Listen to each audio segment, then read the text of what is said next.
சாய்ராம். சாய் வணக்கம். என் அன்பு குழந்தைகளே, செல்லமே, நீ இதை பார்த்து கொண்டிருக்கிறாய் என்றால் சாதாரணமாக பார்க்கவில்லை. உன் மனதில் இப்போது ஒரு கேள்வி ஓடிக்கொண்டு இருக்கின்றது. என் வாழ்க்கை ஏன் இவ்வளவு கடினமாக இருக்கிறது என்று நீ பல நாட்களாக கவலைப்பட்டு கொண்டே இருக்கின்றாய். யாரிடமும் சொல்லாமல் உன் மனதில் இருக்கும் வலியை நீயே சுமந்து கொண்டிருக்கின்றாய்.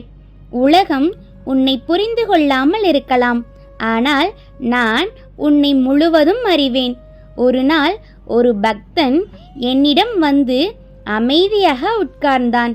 அவன் எதுவும் பேசவில்லை, ஆனால் அவன் கண்களில் கண்ணீர் இருந்தது.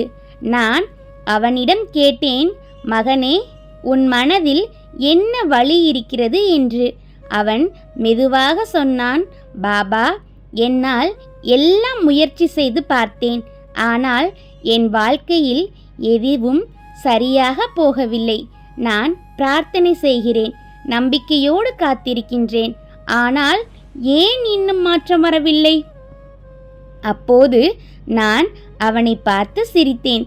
நான் அவனிடம் சொன்னேன், மகனே, நீ இப்போது காணும் இருள் என்றும் நிலைக்காது.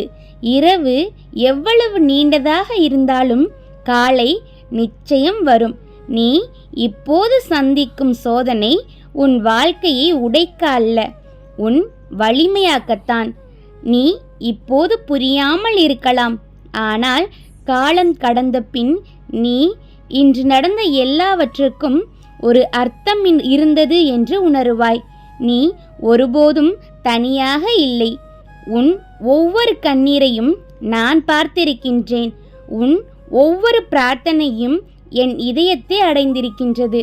அதனால் தங்கமே, நம்பிக்கையை விடாதே. சிறிது காலம் பொறுத்திரு.